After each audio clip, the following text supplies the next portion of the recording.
Hey everyone, welcome back. So, this is going to be my layout update for July, because I haven't did a layout update since May, so it's probably been a while since I've been pretty busy. And I'm going to be showing you some new stuff I have, and what else I've been doing to the layout. So, let's get started. Alright, so starting off with what's new to the layout, I have a new locomotive that's new to the layout. This is a Burlington Northern SD60M with a Walters mainline locomotive.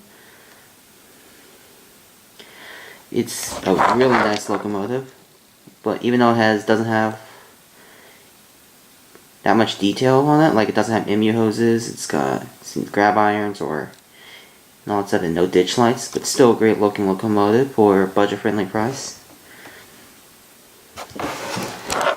Really nice. They did a pretty good job on this. I've always been looking for these for a long time, and I finally have one.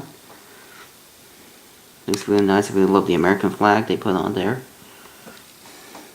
I was originally gonna get the second run of Tier 4 Jeepos, but I decided probably not really. Maybe I'll get one next time, because I understand they're selling out really fast. So I'll probably think about getting one of the second run Tier 4 Jeepos next time. Probably after when I get the C39-8s, we'll probably do it.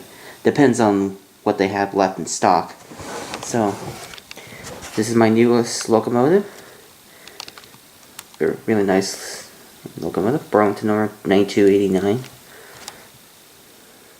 And I plan on getting the Triclops SD60Ms as well, because those actually were built first before the two-piece windshields.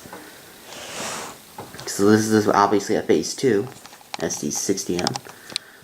So I might think about getting Burlington Northern, maybe BNSF, and a Heritage 3 scheme, or Heritage 4. Well, depending on if you want, whatever you want to call it. But I'm just gonna stick with calling it an H3, just like my Dash 9 here. So,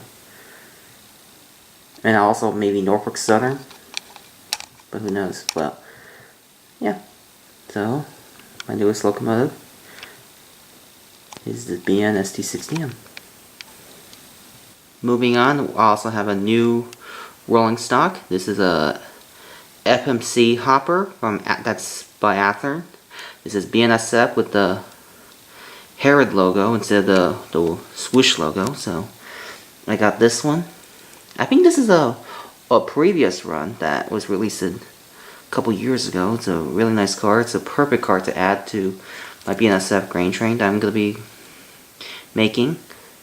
So, and be perfect for mixed freight, so I got this one. This is like the ones that you see on like the grain trains, not like the buffer, not used as a buffer car like you see on the tanker trains, like on the oil or ethanol or like the LPG tank trains. So I got this one.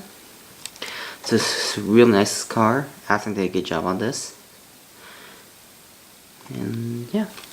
Another new freight car I have is this Railbox ACF boxcar. I'll just put it on like this. Here it is. It's a really nice car. This is a Walters mainline car. Pretty cheap car. It was like $24.99. The same thing I got for this one. This one's also $24.99 because it was a previous run. So it's a really nice freight car. I think this is like the old scheme. Because these Railbox boxcars are really popular. And I really like this car. Really nicely detailed. Everything's really nice. The underframe detail looks very nice too. So yeah, so basically those are some of the new locomotives and freight cars I have.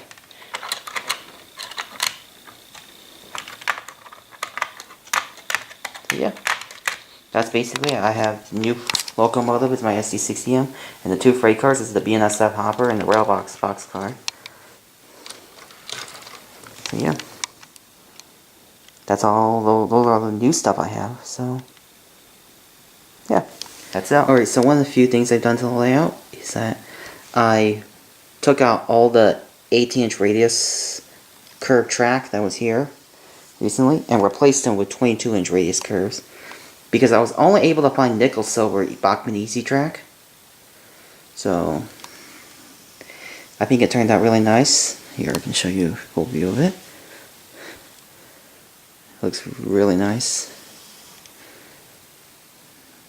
And the reason I took that off is because to help run longer freight cars and locomotives on that line, and to like usually sometimes prevent like derailments and stuff like that for like longer freight cars or locomotives. So I got that. It's really not, and then did a really good job. And then I would highly recommend using 22-inch radius curves because, you know, they're much more reliable than the 18-inch. And the 18-inch ones, like this one, could just go into like the sidings and stuff. Sidings or yard. So that's currently what I've been doing to the layout. So what I've done is I replaced all the 18-inch radius curve with 22-inch. Some newer freight cars, like 2 new freight cars in the locomotive. So yeah. That's currently what I've been doing to the layout lately for the month of July, so hope you guys enjoyed, and I will see you next time.